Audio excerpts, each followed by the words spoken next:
तो फ्रेंड्स, आज आपण गव्हाची खीर करतोय। त्यासाठी हे भिजवलेले गहू आहेत, त्याची आपण मिक्सरमध्ये थोडीशी जाडसर पेस्ट करून घेऊया। मी अशा प्रकारे ही गव्हाची पेस्ट करून घेतलेली आहे मिक्सरमध्ये। थोडीशी जाडसरच ठेवायची। आता आपण ही वाटलेली गव्हाची पेस्ट कुकरमध्ये ॲड करूया आणि शिजवून घेऊया। गव्हाची पेस्ट शिजवण्यासाठी आपल्याला 3 वाटी पाणी ॲड करायचं आहे।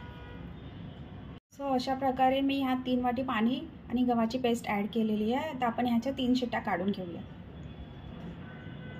सो फ्रेंड्स, गव्हाची पेस्ट शिजवून झालेली आहे।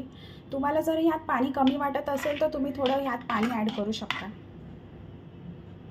आपण पुढच्या रेसिपीला स्टार्ट करू। यात मी 1 चमचा तूप ॲड केला आहे।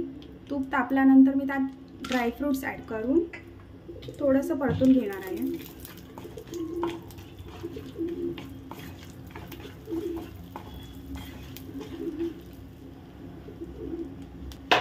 ड्रायफ्रूट्स चांगले फ्राय झाल्यानंतर मी यात गव्हाची पेस्ट ॲड करणार आहे।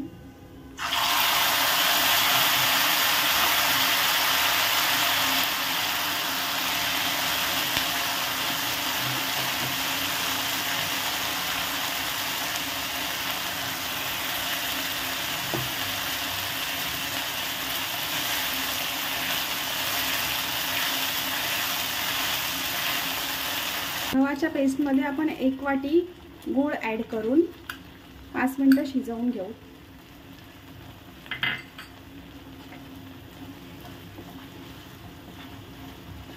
गॅसचा फ्लेम लो करूयात। गहू आणि गुळाचं मिश्रण एकत्र शिजल्यानंतर आपण त्याच्यामध्ये 1 वाटी दूध ॲड करू।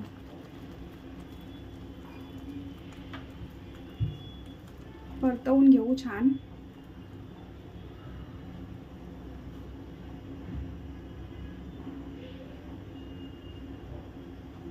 तर मी ह्यात 2 चमचे कंडेन्स मिल्क ॲड करते।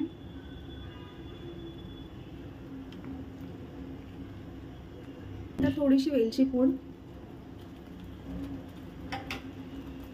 थोडेसे मनुके आणि खोबऱ्याचे काप। आता आपण गॅसचा फ्लेम लो करून ह्याला 5 मिनिटं छान शिजवून घेऊयात।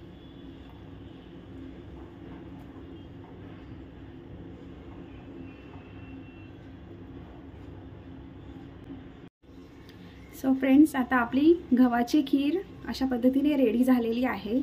फ्रेंड्स, ही खीर कोल्हापुरी भागात केली जाते गणेश जयंतीला, गणेश चतुर्थीला किंवा संकष्टीला। सो मी ही खीर आज गणेश जयंतीच्या निमित्ताने केलेली आहे आणि विचार केला की तुमच्यासोबत पण शेअर करू। जर तुम्हाला ही रेसिपी आवडली असेल तर लाईक, शेअर आणि सबस्क्राईब करा।